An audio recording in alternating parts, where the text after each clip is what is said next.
وبارك وسلم تسليما كثيرا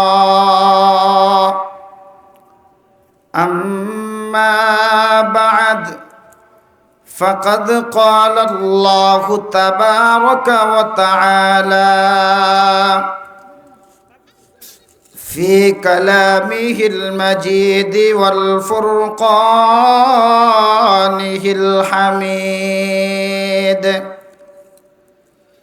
أعوذ بالله من الشيطان الرجيم بسم الله الرحمن الرحيم إنه من سليمان وإنه بسم الله الرحمن الرحيم ألا تعلوا علي وأتوني مسلمين وقال سيدنا وحبيبنا ونبينا صلى الله عليه وسلم إذا قال العبد بسم الله الرحمن الرحيم يذوب الشيطان كما يذوب الوسواس في النار وقال تعالى في شان حبيبه ومحبوبه إن الله وملائكته يصلون على النبي يا أيها الذين آمنوا صلوا عليه وسلموا تسليما সকলে জবান করে মহাব্বতে আমার সাথে নামাজের দরুদ ইব্রাহিম পড়ুন আল্লাহুম্মা সাল্লি আলা মুহাম্মাদ ওয়া আলা আলি মুহাম্মাদ কামা সাল্লাইতা আলা ইব্রাহিম ওয়া আলা আলি ইব্রাহিম ইন্নাকা হামিদুম মাজিদ اللهم بارك على محمد وعلى آل محمد كما باركت على إبراهيم وعلى آل إبراهيم إنك حميد مجيد বড়চলা চৌরাস্তা জামে মসজিদ ও এলাকাবাসী থেকে কর্তৃক আয়োজিত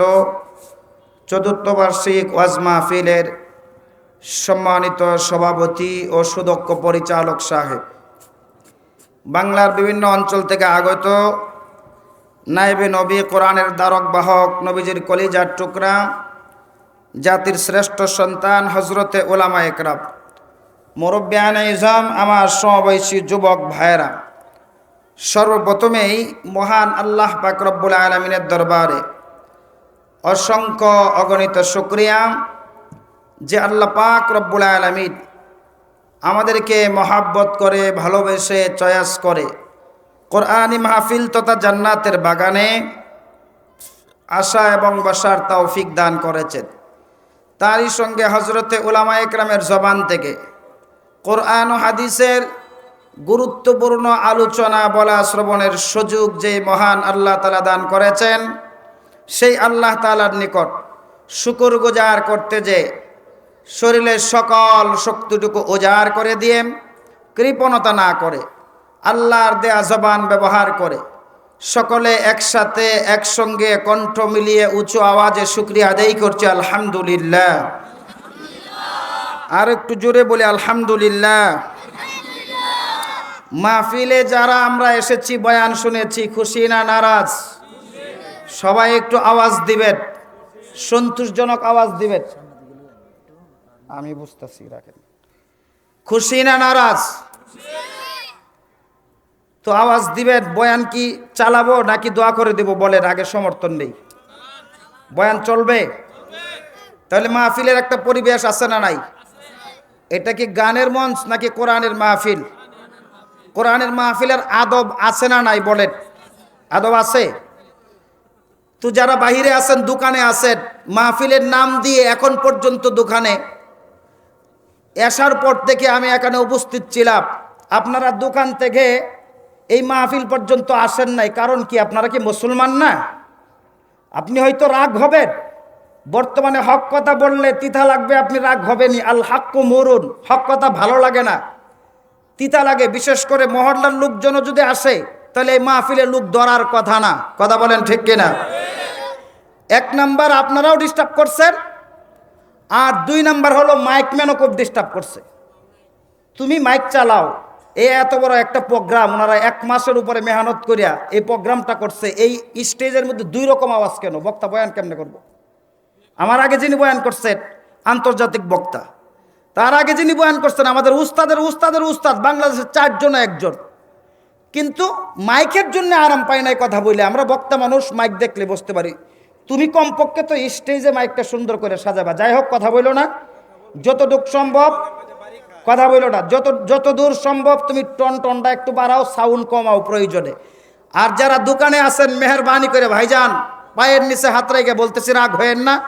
আমি আপনার জাতি ভাই, আমি মুসলমান, আপনিও মুসলমান, আমি আপনার ভাই, আপনি আমার ভাই, হয়তো এক মার ঘরের না, কিন্তু আমরা মুসলমান হিসাবে যে আমরা কালিমার বন্ধনে ভাই, এটা সবচেয়ে বড় পরিচয়।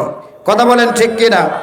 আমি সকলকে অনুরোধ করব, মেহরবানি করে যারা ঘুমান নাই, রাস্তাঘাটে আছেন, মাহফিলে আসবেন। আমি লম্বা আলোচনা করব না ইনশাআল্লাহ।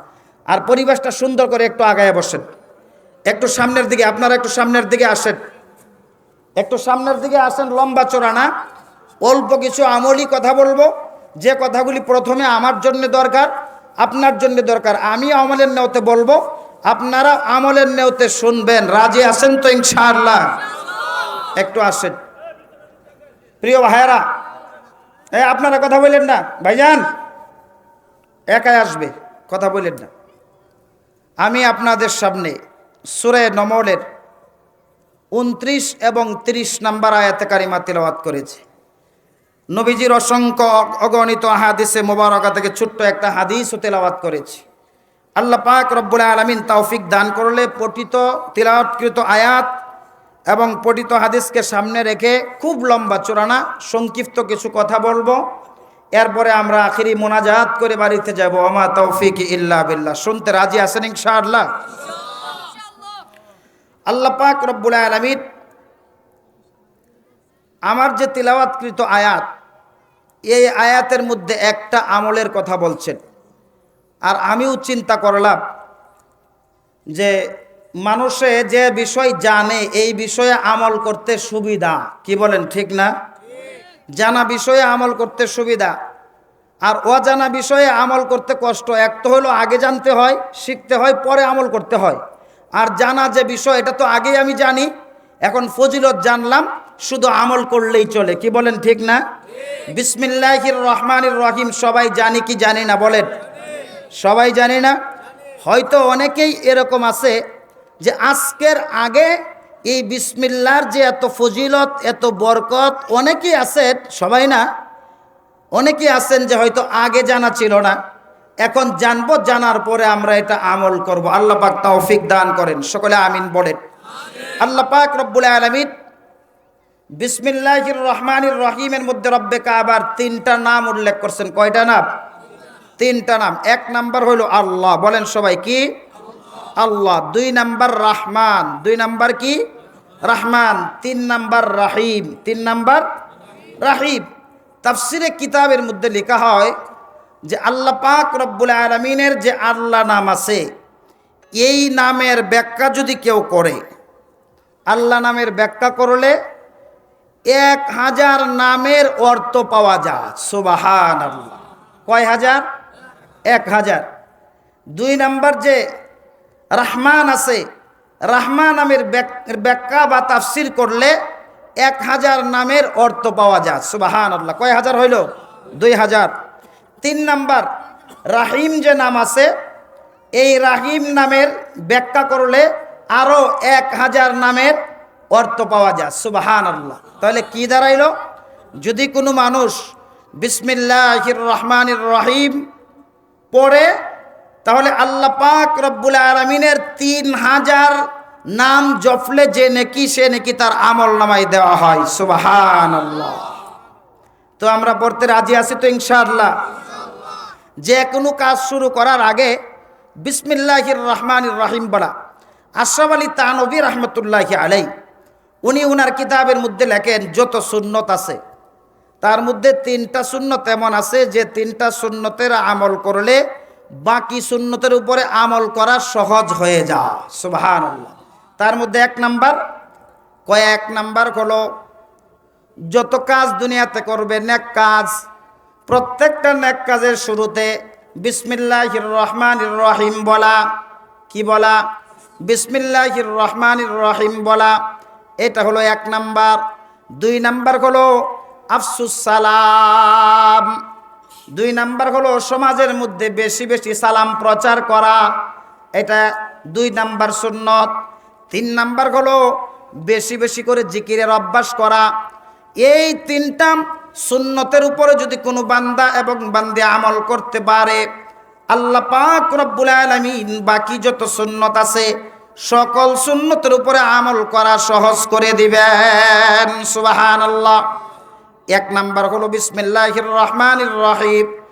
এই বিসমিল্লাহির রহমানির রহিম 19 হরফ বিশিষ্ট আল্লাহ পাক রব্বুল আলামিন করেছেন। মুহাদ্দিস দেহলভী রহমতুল্লাহি আলাই, আব্দুল আজিজ মুহাদ্দিস দেহলভী রহমতুল্লাহি আলাই, তিনি তিনার কিতাবের মধ্যে লেখেন 19 হরফ বিশিষ্ট আল্লাহ পাক রব্বুল আলামিন বিসমিল্লাহ নাজিল করলেন। কারণটা কি? বলে কারণ হলো একটা রাত আর দিন মিলিয়া কয় ঘন্টা বলেন? 24 ঘন্টা। 24 ঘন্টার মধ্যে 5 ওয়াক্ত নামাজ আমরা 5 ঘন্টায় পড়ি কি পড়ি না? 5 ঘন্টায় 5 ওয়াক্ত নামাজ পড়ি, আর বাকি থাকে 19 ঘন্টা। এই 19 ঘন্টা যেন বান্দা এবং বান্দি আমল থেকে, ইবাদত থেকে যেন খালি না থাকে, এই জন্যে আল্লাহ পাক রব্বুল আলামিন বিসমিল্লাহির রহমানির রহিম 19 হরফ বিশিষ্ট নাজিল করছেন। যারা এই বিসমিল্লাহির রহমানির রহিমের আমল করবে, আল্লাহ পাক রব্বুল আলামিন 24 ঘন্টা বান্দা আমল করছে ওই পরিমাণ নেকি তার আমল নামার মধ্যে দিয়ে দিবেন। সুবহানাল্লাহ। শুধু তাই না, আপনারা শুনলে আশ্চর্য হবেন, এর এত ফজিলত তাফসিরে কিতাবের মধ্যে উল্লেখ করা হয়।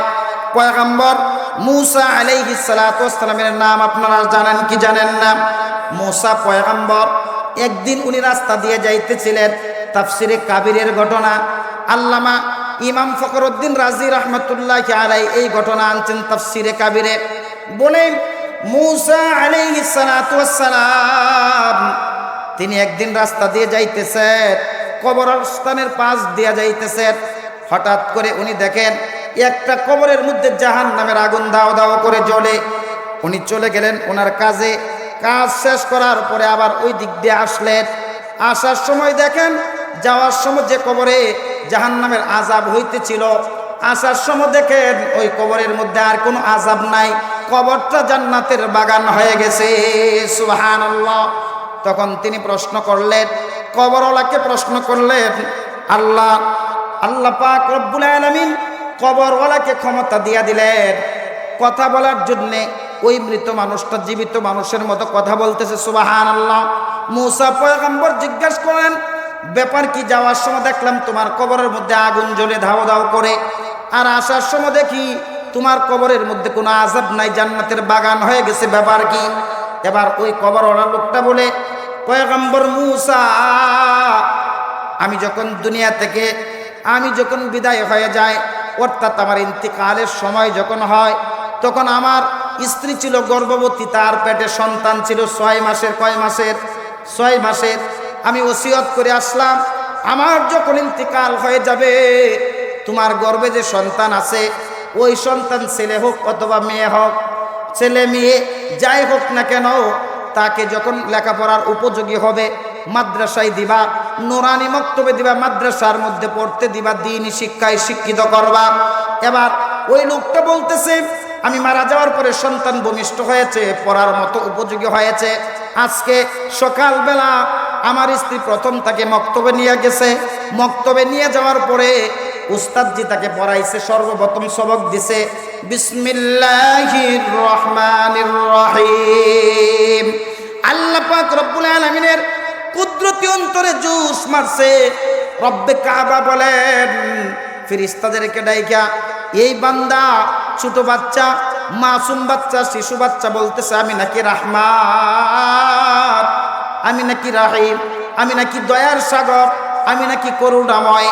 এই বাচ্চাটা বলতেছে আর আমি দয়ার সাগর হয়ে রহমান হয়ে তার বাবার কবরের মধ্যে কিভাবে আগুন জ্বালাই, কিভাবে শাস্তি দেয় তা হতে পারে না। রহমান নামের ইজ্জত থাকে না। যাও যাও ফেরেশতা, তার বাবার তাম জীবনের গুনাহ খাতা মাফ করিয়া তার কবরটাকে জান্নাতের বাগান বানায়া দাও। সুবহানাল্লাহ। আমার বন্ধু শুধু তাই না, দুনিয়ার যত বিপদ আছে, আছে না নাই বিপদ, বিপদ মুসিবত অভাব নাই। আপনি খতিব সাহেবের কাছে যান, হুজুর একটু দোয়া দিয়া দেন, একটা খতম করে দেন, কেউ বাজা একটু তাবিজ দেন, কই মুসিবতে ছাড়ে না। আজকে মুসিবতের দোয়া লয়ে যান। মুসিবতের সময় আপনি যদি পড়তে পারেন বিসমিল্লাহিল্লাযী লা ইয়াদুররু মা ইসমিহি শাইউন ফিল আরদি ওয়ালা ফিস সামা ওয়ালা ফিস সামাই ওয়া হুয়াস সামিউল আলিম।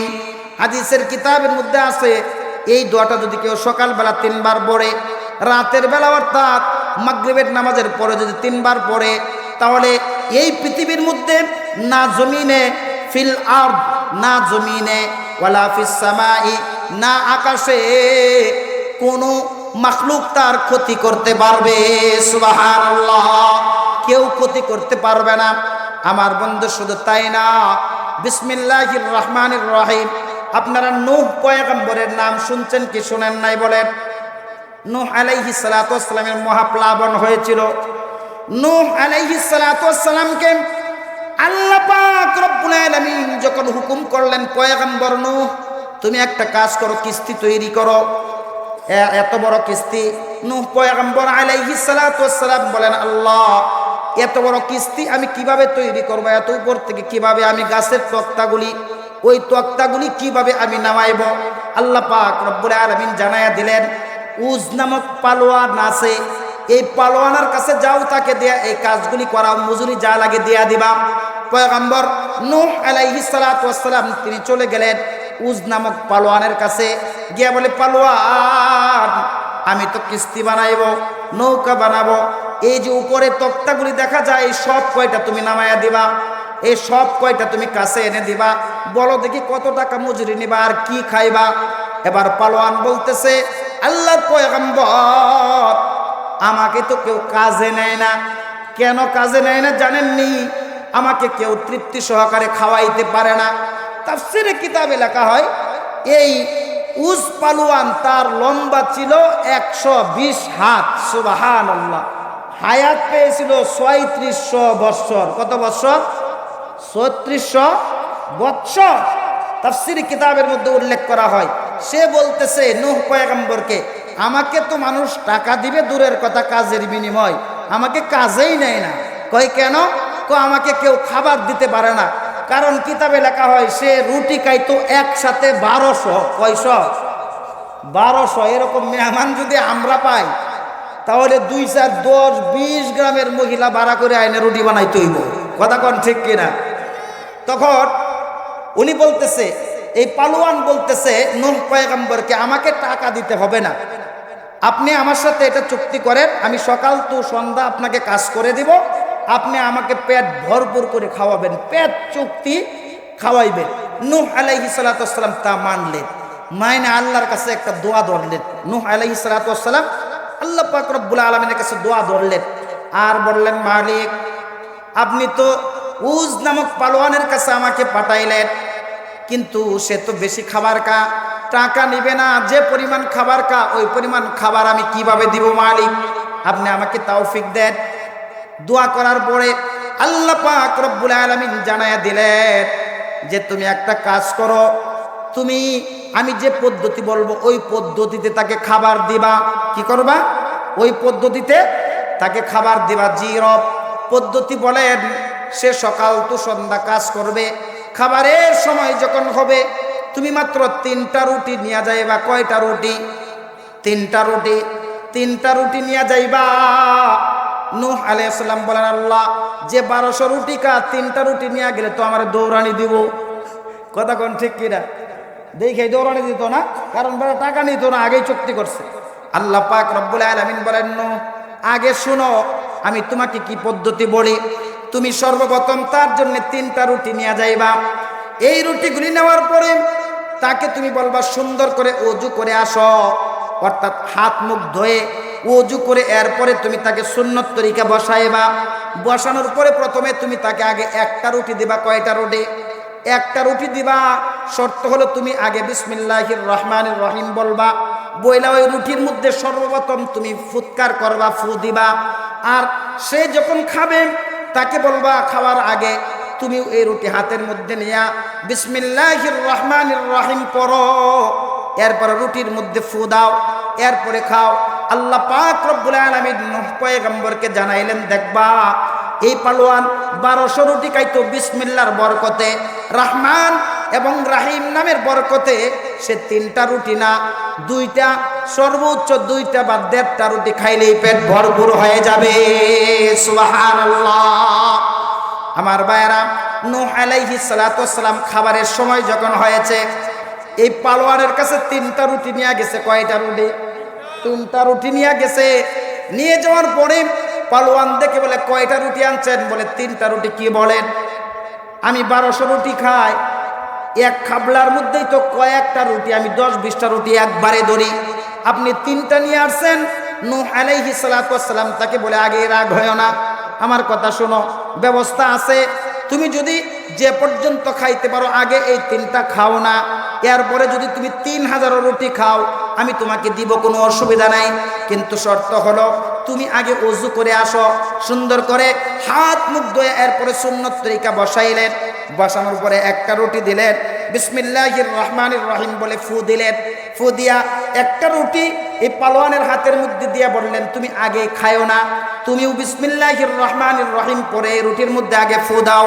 সেও বিসমিল্লাহির রহমানির রহিম পরে ফু দিয়েছে, এরপরে খাইলো। 2য় রুটি একই নিয়মে দিয়েছে। আর 3য় রুটি প্রস্তুত করতেছে, বলে 3য় রুটি নাও।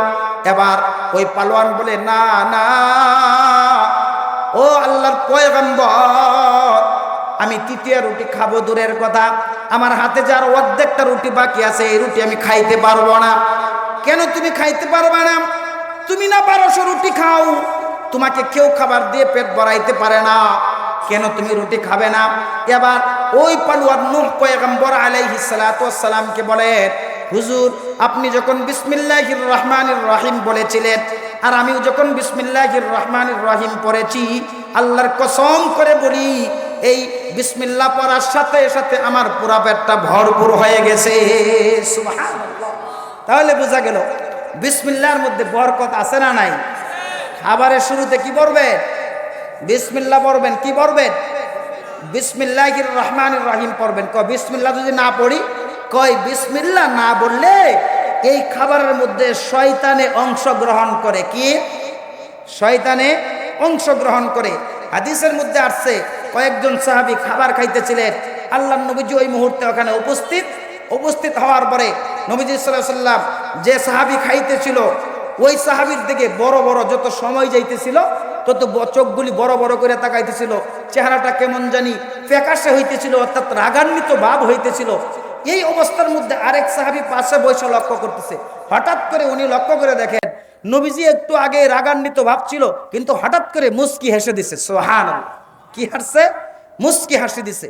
হাসি দেওয়ার পরে সাহাবী জিজ্ঞাসা করলেন, ইয়া রাসূলুল্লাহ, বুঝলাম না ব্যাপার, আপনাকে একটু আগে দেখলাম রাগান্বিত, সময় যাইতেছিল, চেহারার রাগ আরো বাড়তেছিল, কিন্তু হঠাৎ করে হাসলেন, কারণ কি?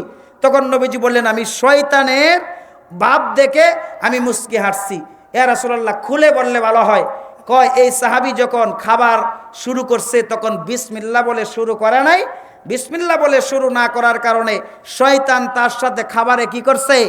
অংশগ্রহণ করছে, খাইতেছিল। হঠাৎ করে সাহাবীর স্মরণ হয়ে গেছে যে আমি তো খাবারের দোয়া পড়ি নাই। তখন পড়ছে বিসমিল্লাহি আউওয়ালাহু ওয়া আখিরা, অথবা বিসমিল্লাহির রহমানির রহিম বলে ফেলছে শেষ লোকমার আগে। আর বিসমিল্লাহির রহমানির রহিম বলার কারণে এই বিসমিল্লার পাওয়ার এত বেশি আর অ্যাকশন এত বেশি, এই বিসমিল্লাটা এত পরিমাণ অ্যাকশন শয়তানের মধ্যে করছে। এই শয়তান যতগুলি খাবার তার প্লেট থেকে খেয়েছিল, এই প্রত্যেকটা খাবার কয়েকবার বমি করে ছেড়ে দিয়েছে। আর এই অবস্থা দেখে আমি মুস্কি হেসে দিয়েছি। সুবহানাল্লাহ। শুধু তাই না, নূহ আলাইহিস সালাতু ওয়াস সালাম যখন ওই কিস্তি বা নৌকা যখন পানির মধ্যে ভাসাইলো, বাসানোর পরে, বাসানোর আগে প্রত্যেকটা প্রাণী দুইটা দুইটা জোড়াই জোড়াই নিল, একটা ছেলে একটা মেয়ে নিয়ে নৌকার মধ্যে তোলার পরে নৌকা কিস্তি যখন সারে তখন দোয়া পড়ছে বিসমিল্লাহি মাজরেহা ওয়া মুরসাহা। হাদিসের কিতাবে আসছে শুধুমাত্র এতটুকু পড়েছে বিসমিল্লাহি মাজরেহা ওয়া মুরসাহা। মহাপ্লাবন শুরু হয়ে গেছে আমার ভাই।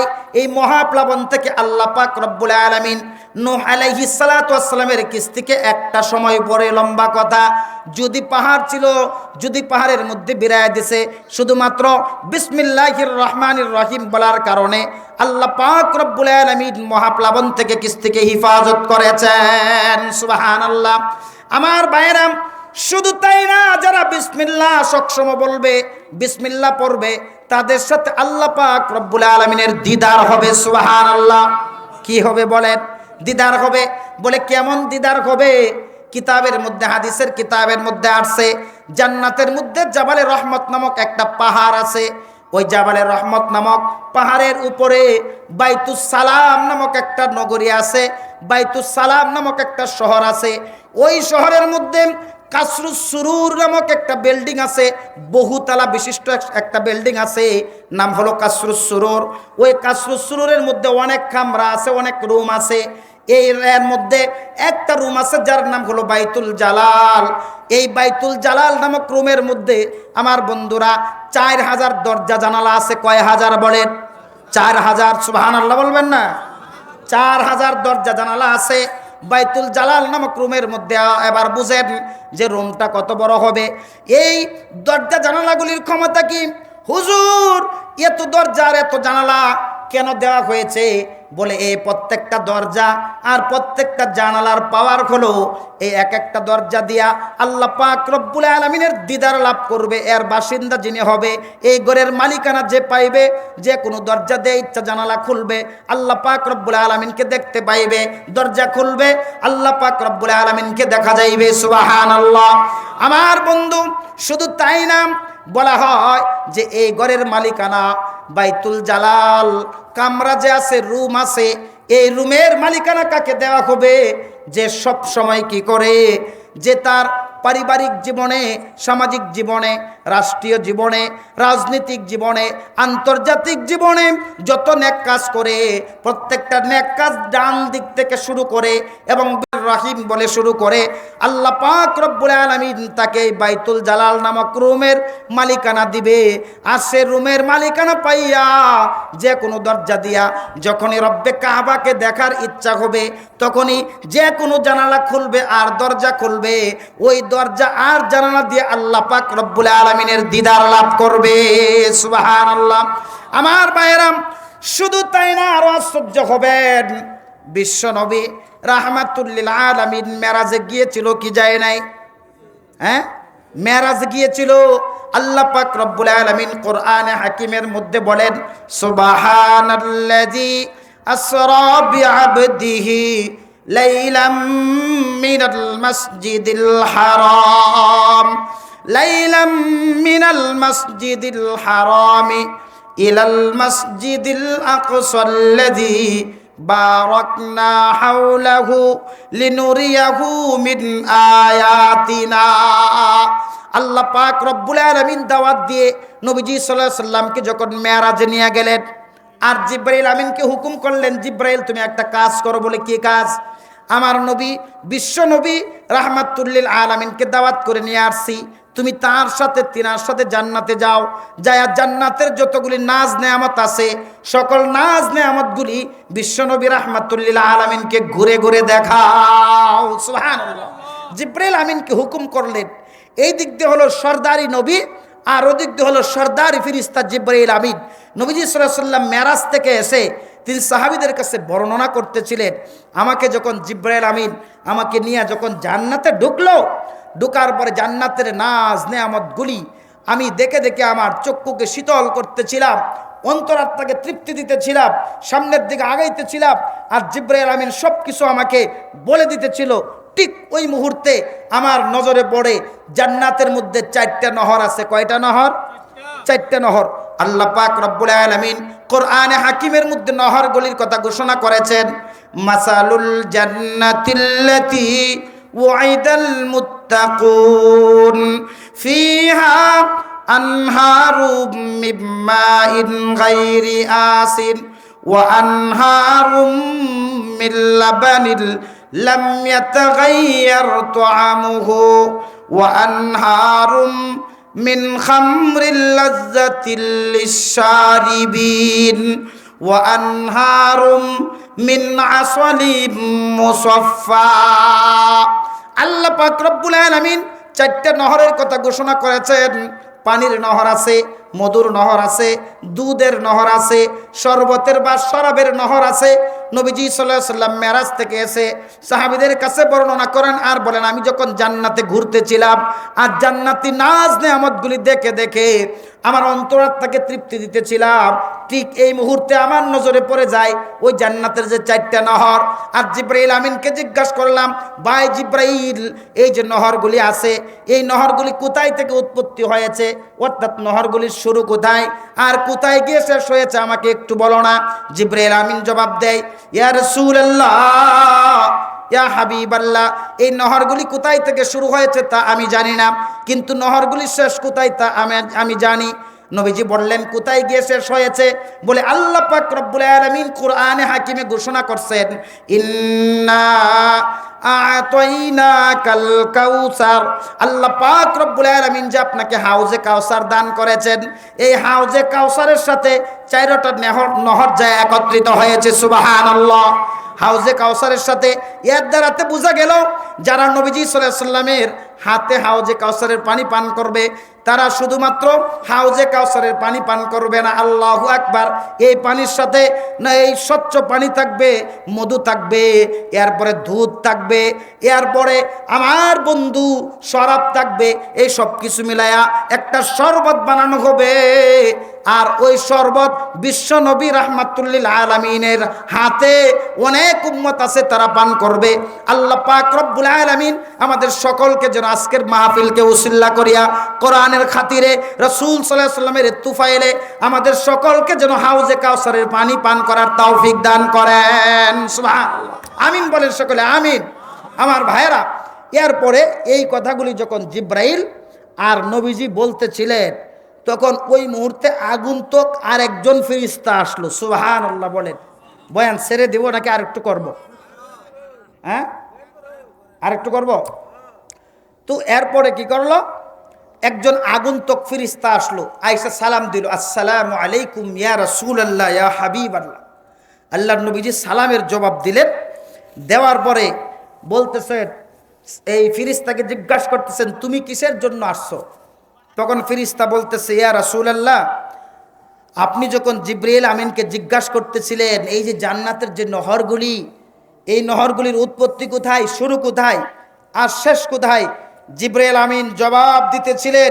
আল্লাহ পাক রব্বুল আলামিন ওনার কুদরতি ঘাড়ো দৃষ্টি নজর আপনাদের দুইজনের দিকে দিয়ে রাখছিলেন আর আপনাদের দুইজনের কথাগুলি উনি শুনতেছিলেন। সুবহানাল্লাহ বলেন। আল্লাহ পাক রব্বুল আলামিন শুনতেছিলেন। জিবরাইল আমিন জবাব দিছে, ইয়া রাসূলুল্লাহ, এই নহরগুলির শুরু কোথায়, উৎপত্তি কোথায় তা আমি জানি না, তবে শেষ কোথায় আমি জানি। এই মুহূর্তে আপনার দেখার ইচ্ছা হয়েছে নহরগুলির শুরু কোথায়। আল্লাহ পাক রব্বুল আলামিনের কুদরতি অন্তরে জোশ মারছে। আল্লাহু আকবার। মুহূর্তের মধ্যে আমাকে ডাকছে আর বলছে, তাড়াতাড়ি যাও, যে দুইজন সর্দারকে, একজন সাইয়্যিদুল মুরসালিন আর একজন সাইয়্যিদুল মালাইকা, একজন হলেন সমস্ত জগতের সর্দার বিশ্বনবী জনাবে মুহাম্মদুর রাসূলুল্লাহ, সকলে বলেন সাল্লাল্লাহু আলাইহি ওয়াসাল্লাম। আরেকজন হলেন সাইয়্যিদুল মালায়েকা, সমস্ত ফেরেশতাদের সর্দার। তুমি রাহাবরি করে করে এই দুইজনকে, এই নহরগুলির উৎপত্তি কোথায় তা দেখায়া দাও। সুবহানাল্লাহ। এই জন্য আমি আসছি ইয়া রাসূলুল্লাহ, নহরগুলির উৎপত্তি যদি আপনি দেখতে চান তাহলে আমার সাথে চলুন, আমি রাহাবরি করতে করতে নহরগুলির উৎপত্তি আপনাকে দেখায়া দিব। সুবহানাল্লাহ। এই সাহাবী আমার বন্ধু, এই যে ফেরেশতা, আগন্তুক ফেরেশতা, জান্নাতের মধ্যে আগে আগে যান রাহাবরি করে। সাধারণ লোকের রাহাবরি না, কিন্তু সাধারণ দিনের রাহাবরি, দিনের জামাত যাইলে রাহাবরি করলে এই রাহাবরের কথায় কত সুন্দর ঘোষণা আসছে, জান্নাতের ঘোষণা। আর ফেরেশতা বিশ্বনবী এবং জিবরিল আমিনের রাহাবরি করে, তাও দুনিয়ার কোনো জমিনে না, জান্নাতের মধ্যে রাহাবরি করে। আল্লাহর নবীজি মেরাজ থেকে এসে বর্ণনা করতেছিলেন, সাহাবীদেরকে শোনাইতেছিলেন, ও আমার সাহাবীরা জানো কি মজার ঘটনা জান্নাতের মধ্যে আমার সাথে ঘটছে। আমাকে যখন ওই ফেরেশতা রাহাবরি করতে করতে করতে করতে নিয়ে যান, এক পর্যায়ে আমি লক্ষ্য করে দেখি ওই ফেরেশতা আন্ডারগ্রাউন্ডের দিকে যা। কোথায়? আন্ডারগ্রাউন্ড বুঝেন নাই? মানে নিচের দিকে সিঁড়ি গেছে, উপরের দিকে না। ডানে বিল্ডিং, বামেও বিল্ডিং, পিছন থেকে আমরা আসছি, সামনেও দেখি বিশাল বড় সামনে একটা বিল্ডিং, তার মধ্যে একটা দরজা, আর কোনো রাস্তা নাই, দরজার মধ্যে এত বড় তালা লাগানো। ওই ফেরেশতা দরজার সামনে যায় দাঁড়ায় যা। আর আমি প্রশ্ন করি, আল্লাহর নবী প্রশ্ন করলেন, ফেরেশতা এটা তুমি কি করলাম? রাহাবরি করতে করতে কোথায় নিয়ে আসলা? কোনো রাস্তা নাই, আন্ডারগ্রাউন্ডে নিয়ে আসলা, তাও সামনে একটা দরজা, দরজার মধ্যে এত বড় তালা, কিভাবে ভিতরে যাইব? এবার ফেরেশতা বলে, ইয়া রাসূলুল্লাহ, ইয়া হাবিবাল্লাহ, ওগো আল্লাহর নবীজি, বেয়াদবি মাফ করবেন, আপনি একটু দরজার উপরের দিকে তাকান, তাকায় দেখেন কি লেখা আছে। একটু কষ্ট করে উপরের দিকে তাকান। আল্লাহর নবীজি মেরাজ থেকে এসে বর্ণনা করেন, রে আমার সাহাবীরা, আমি যেই মাত্র উপরের দিকে নজর দিলাম, দেখলাম একটা নেম প্লেট লেখা, আর ওই নেম প্লেটের মধ্যে লেখা বিসমিল্লাহির রহমানির রহিম। ফেরেশতা জিজ্ঞাসা করে, ইয়া রাসূলুল্লাহ, এখানে কি লেখা? আমি বললাম বিসমিল্লাহির রহমানির রহিম লেখা। এবার ফেরেশতা বলতেছে, হুজুর, এই তালার চাবি হলো বিসমিল্লাহির রহমানির রহিম, কিন্তু শর্ত হলো আপনি আপনার বরকতি হাত মুবারক দিয়া তালার মধ্যে আগে টাচ করবেন, আগে ছুঁইবেন, ধরবেন তালাটাকে, এরপরে জবান দিয়ে পড়বেন বিসমিল্লাহির রহমানির রহিম। দেখবেন এই তালাটা ধরে বিসমিল্লাহ বলতে দেরি হয়েছে, কিন্তু আল্লাহ পাক রব্বুল আলামিনের হুকুমে এই তালাটা মুহূর্তের মধ্যে খুলতে দেরি হবে না। সুবহানাল্লাহ। আমার ভাইয়েরা, নবীজি সাল্লাল্লাহু আলাইহি ওয়াসাল্লাম বলতেছিলেন, আমি তাই করলাম। আমি তালার মধ্যে ধরলাম, ধরে বিসমিল্লাহির রহমানির রহিম পড়লাম, পড়ার সাথে সাথে তালাটা খুলে গেল। দরজাটা খুলে যেই মাত্র আমি ভিতরের দিকে তাকাইলাম, তাকায়া আমি আরো আশ্চর্য ঘটনা দেখতে পাইলাম। আমি তাকায়া দেখলাম, ভিতরে ঢুকেই যায় দেখি যে আমার ডান পাশে লেখা বি ইসমি, আর সামনে লেখা আল্লাহ, এরপরে বামে লেখা যে আর রহমান, আর পিছনে তাকায় দেখি লেখা আর রাহিম। চারোদিক দিয়ে, ডান দিকে বি ইসমি, এর মিম থেকে এই যে নহরগুলি আছে জান্নাতের, যে 4টা নহর, এর একটা নহর আল্লাহ পাক রব্বুল আলামিন বি ইসমির মিম থেকে বের করেছেন। সুবহানাল্লাহ। আরেকটা নহর আল্লাহ শব্দের হার নিচ থেকে একটা ছিদ্র বের করে আরেকটা নহর জারি করেছেন। এরপরে রহমান শব্দের নুন থেকে আল্লাহ পাক রব্বুল আলামিন আরেকটা নহর জারি করেছেন। রাহিম শব্দের মিম থেকে আরেকটা নহর জারি করেছেন। এই চারটা শব্দের শেষ অক্ষর থেকে 4টা নহর আল্লাহ পাক জারি করছেন। আর ফেরেশতা তখন বলে, ইয়া রাসূলুল্লাহ, ইয়া হাবিবাল্লাহ, ওগো আল্লাহর নবীজি, মাইকম্যান কই গেছে, মাইক তো আবার ডিস্টার্ব করতেছে। ইয়া রাসূলুল্লাহ, ইয়া হাবিবাল্লাহ, আপনার যে সমস্ত উম্মতেরা সকল কাজ, অর্থাৎ যত নেক কাজ আছে, নেক কাজের শুরুতে বিসমিল্লাহির রহমানির রহিম পড়বে, আর সকল কাজের শুরুতে বিসমিল্লাহর আমলটা করবে।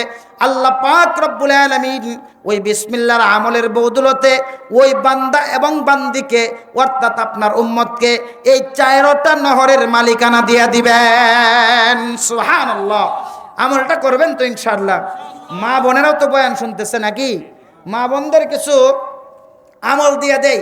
আপনারা দৈনন্দিন কিছু কাজ যে করেন, এই কাজগুলি তো প্রতিদিনই করা লাগে, কিন্তু কাজগুলি থেকে নেকি উত্তোলন করার একটা সিস্টেম আমার মা বোনদেরকে বলে দেই, আপনাদেরকেও বলে দেই।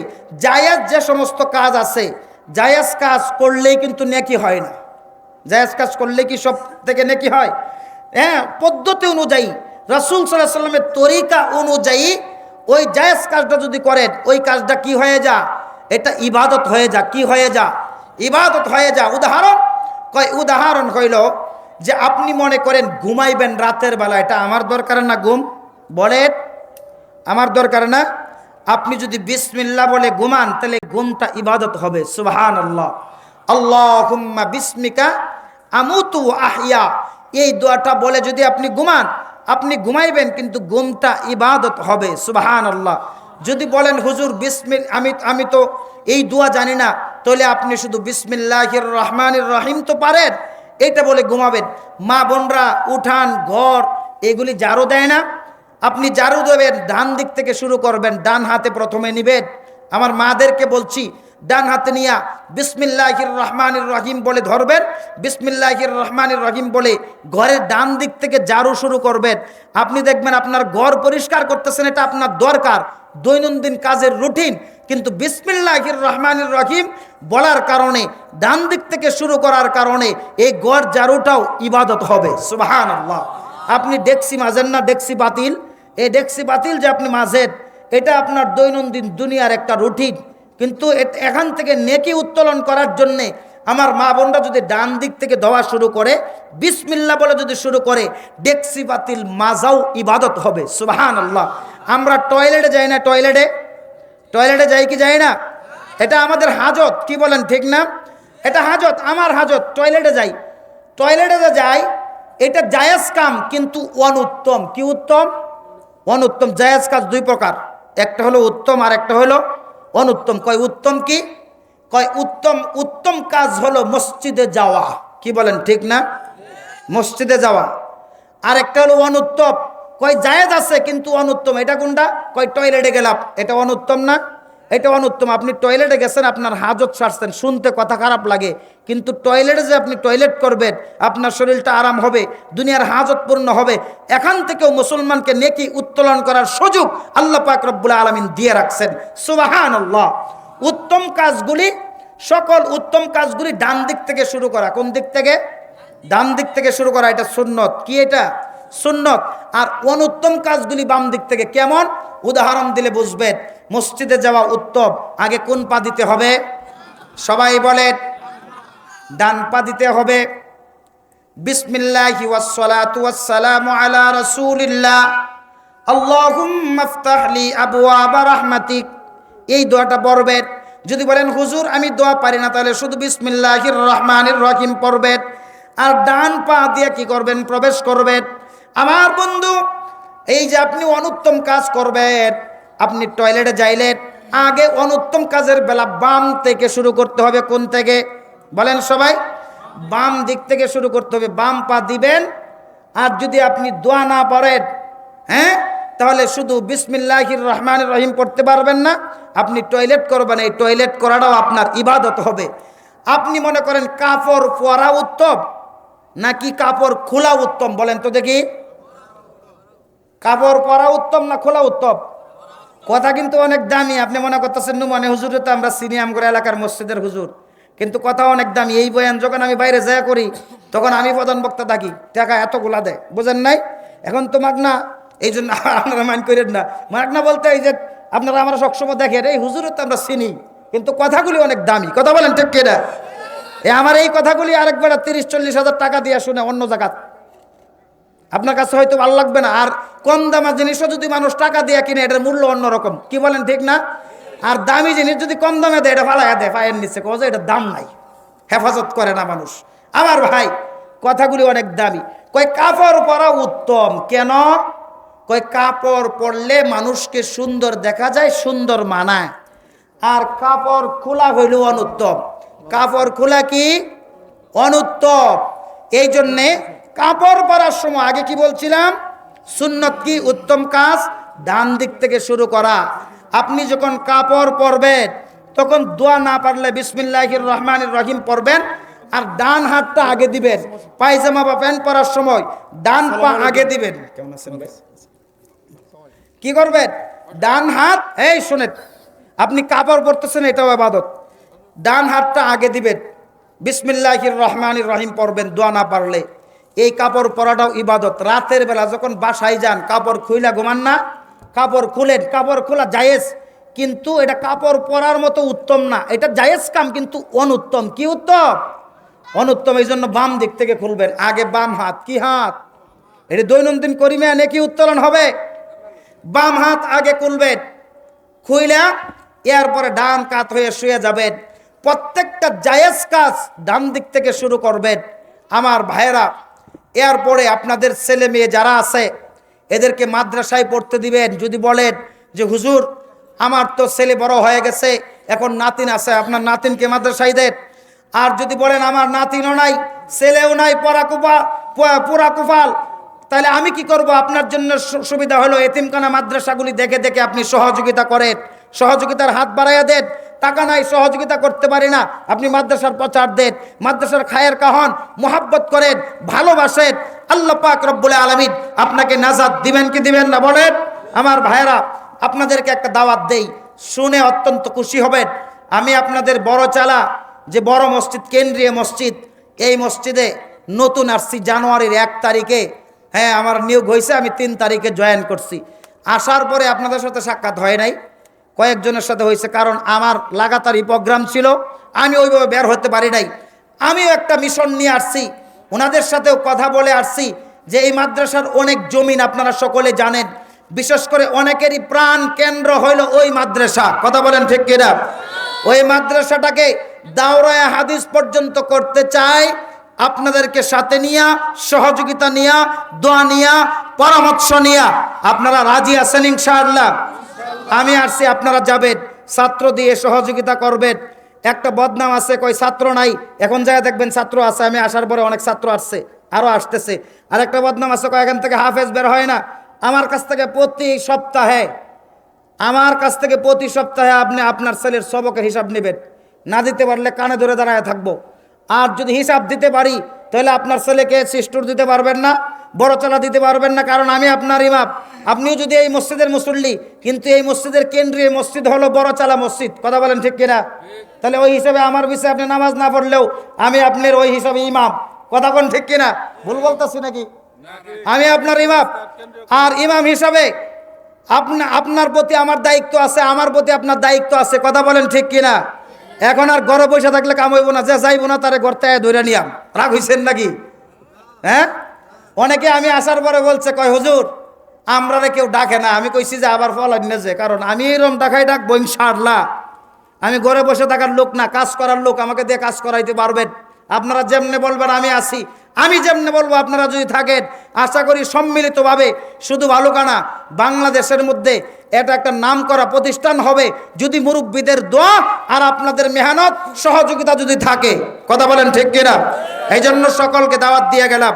আমিও একটা উদ্যোগ নিছি, সমস্ত গার্জিয়ানের অভিযোগ শোনার জন্যে, এলাকাবাসীর অভিযোগ শোনার জন্যে, গার্জিয়ান এবং এলাকাবাসীর সহযোগিতাকারী দানশীলদের এদের পরামর্শ নেওয়ার জন্যে আমি একটা প্রত্যেক মাসে ইসলাহি মাহফিলের আয়োজন করছি। প্রত্যেক মাসে আমরা এই মাস থেকে প্রথম শুরু করব, ডেট নির্ধারণ হয় নাই, জানাবো। ওই মাহফিলে যাবেন, ওলামায়ে কেরাম আসবে, বয়ান করবে। একটা ফ্লোর থাকবে এলাকাবাসীর, ছাত্র গার্জিয়ানদের, ওনারা দাঁড়ায় বলবে কি অভিযোগ, কি পরামর্শ। আমরা ওই অভিযোগগুলি শুই না, সমস্যাগুলির সমাধান করব। আর পরামর্শ শুই না, ভালো ভালো পরামর্শগুলি গ্রহণ করে কমিটি, এলাকাবাসী, উস্তাদদের সমন্বয়ে আমরা প্রতিষ্ঠানটাকে একটা প্রতিষ্ঠানের মতো দাঁড় করাইতে চাই। জামাতে উলা দাওরায়ে হাদিস পর্যন্ত করতে চাই। এই জন্য আপনাদের দোয়া এবং সমর্থন চাই। রাজি আছেন না ইনশাআল্লাহ? আল্লাহ পাক রব্বুল আলামিন এই বড় চালা যতগুলি মসজিদ মাদ্রাসা আছে, প্রত্যেকটা মসজিদ মাদ্রাসাকে কবুল করেন। সকলে আমিন বলেন। বিশেষ করে আজকের যে মাহফিল, এই মাহফিলকে কবুল করেন। সকলে আমিন বলেন। অনেকেই মনে মনে কইবেন বা কালকে একটা অপপ্রচার দিবেন, কই মাহফিল করছে কি হয়েছে, লোক হইছে না। কি হয়েছে না? লোক হইছে না। আরে ভাই, আল্লাহ পাক যাকে নেক কাজ করার তৌফিক দেয় সেই করে, কথা কোন ঠিক কিনা? কোনো বাবের বেটার ক্ষমতা নাই যে নেক কাজ করে বলতো যে আমি করছি তুই করস নাই, আল্লাহ করাইছে, কথা কোন ঠিক কিনা? হ্যাঁ, আল্লাহ এই কয়েকজন রে এলাকার থেকে আপনি যে আইছেন না মাহফিলে, মনে করেন না জিততে গেছেন, আর মনে করেন না যে আমি গেছি না, না, আপনারা আল্লাহ আনছে না, পছন্দ করছে না, কথা কোন ঠিক কিনা? যে বেড়ারে পছন্দ করছে আল্লাহ পাক তারে আনছে। কয় আল্লাহ কারে পছন্দ করে? কয় আল্লাহ পাক রব্বুল আলামিন যাকে ভালোবাসেন, মহব্বত করেন। কে? আল্লাহ যারে ভালোবাসে, মহব্বত করে, তাকে দিয়া সে না চাইলেও তারে জোর করে আয়না, তারে দিয়া নেক কাজগুলি করা আর জান্নাতের মালিকানা দেয়। সুবহানাল্লাহ। আমরা যারা বক্তারা বয়ান করি, আপনারা মনে করেন না যে অনেক শ্রোতা হইলেই মাহফিল কামিয়াব, না, অনেক শ্রোতা হইলে মাহফিল কামিয়াব না। এখানে মনে করেন 3000 শ্রোতা, তার মধ্যে 3টা শ্রোতা আমল করলো না, কোনো লাভ আছে? মনে করেন 2, 4, 20, 40 জন লোক বা 50 জন, 100 লোক মনে করেন ধরে নেন, আপাতত আপনারা আছেন, 100 লোকের মধ্যে 100 লোক আমলি হইলেন। এবার বলেন আমার কাছে কোনটা ভালো, 100 লোক ভালো না 3000 লোক ভালো? 100 লোক ভালো। তা আমলে কিছু কথা বলছি, কমপক্ষে এতটুকু তো করতে পারি আজকের মাহফিলটাকে কামিয়াবির জন্যে। আমরা যারা এখানে শ্রোতা হিসাবে আসছি, আমাদেরকে আল্লাহর কাছে দামি বানানোর জন্যে কমপক্ষে আমি যে কথাগুলি বলছি, আমার আগের হুজুর যে কথা বলছেন, তার আগে হাবিবুল্লাহ মাহমুদ কাসিমি হুজুর যে কথা বলছেন, এই কথাগুলি 2-1টা যদি আমরা আমল করি, আমাদের জীবন সুন্দর হবে না ইনশাআল্লাহ? আমরা আমল করতে রাজি আছি তো ইনশাআল্লাহ? আর বড়চালা মাদ্রাসায় সকলে যাবেন, এই প্রতিষ্ঠানেও আপনারা মসজিদের সহযোগিতা করবেন, 5 ওয়াক্ত নামাজ পড়বেন। ভাই, জান্নাতে যাওয়ার জন্য খুব বেশি আমলের দরকার নাই, সারা রাত তাহাজ্জুদ পড়ার দরকার নাই। আপনি 2টা কাজ করেন। জান্নাতি লোকের আলামত হলো 2টা। কয়টা? সবাই বলেন 2টা। যদিও বাঙ্গা বাঙ্গা কথা কইতেছি, এটাই বয়ান, এটা আসল বয়ান, আগের দাসে এটা দামি কথা। জান্নাতি লোকের আলামত 2টা। কয় কেমনে বুঝবেন লোকটা জান্নাতি? আপনি বুঝবেন হইল যে লোকটা সরল সোজা, কি একদম সরল সোজা। 1 নাম্বার হল যে লোকটা 5 ওয়াক্ত নামাজ পড়ে, নামাজ কাজা নাই, 5 ওয়াক্ত নামাজ পড়ে, আর কোনো আমল না থাক, 5 ওয়াক্ত ফরজ নামাজ পড়ে, আর লোকটা বড় সরল সোজা, এই লোকটা জান্নাতি। সুবহানাল্লাহ বলেন। আমি 3-4 দিন আগে আমার মার সাথে ফোনে কথা বলতেছিলাম, আল্লাহর কসম করে বলি যে ফোনে কথা বলতেছিলাম, তো আমাদের এক আত্মীয় আছে, দূর সম্পর্কের আত্মীয় সম্পর্কে আমার মা বলতেছিলেন একটা মহিলা মারা গেছে, আমাকে সংবাদ দিলেন। তখন আমি বললাম যে ওনারা আমার দূর সম্পর্কে মামা লাগে, অর্থাৎ আমার আপন মামার শালা, ওনাদের ফ্যামিলি এত সরল সোজা, 1 ওয়াক্ত নামাজও কাজা নাই, কিন্তু এত সরল সোজা আপনি গালি দিলেও কিছু বলবে না। আমি বলতেছিলাম আমি আম্মাকে বলতেছিলাম যে আম্মা, এই ফ্যামিলি তো আমি মনে করি জান্নাতি, কারণ 1 নাম্বার হলো এরা নামাজ কাজা নাই, 2 নাম্বার সরল সোজা, কোনো বাটপারি সিটারি, কোনো প্রকার বুদ্ধি নাই, কাউকে কষ্ট দেয় না, হ্যাঁ যেটা বুঝে এটাই, খাবার পাইলে খা, না পাইলে খায় না, হালাল খাবার খা। আমি বলছিলাম যে আম্মা, এরা তো জান্নাতি ফ্যামিলি আমার কাছে মনে হয়। আম্মা বলছে যে আমি ওই কথাটা বলতে চাইছিলাম, এর আগেই তুমি বলছো। সুবহানাল্লাহ কর। তাহলে 2টা কাজ করবেন, এত চালাক্যের দরকার নাই, এত বুঝেন না, নেকের কাজের বেলা তো বুঝেন না, পরামর্শের বেলা এতগুলা দেয়, আর হ্যাঁ একটা মানে না, কথা কোন ঠিক কিনা? কোনো পরামর্শ না। আরেকটা জিনিস লক্ষ্য করবেন, আলেমদের কথার উপরে কোনো কথা বলবেন না, কারণ আমরা নবী পাই নাই, কিন্তু নাইবে নবী উলামা একরাম পাইছি, কথা কোন ঠিক কিনা? যারা আলেমের কথার উপরে কথা বলে, এরা নবী পাইলে নবীর উপরে কথা কইতো, কথা কোন ঠিক কিনা?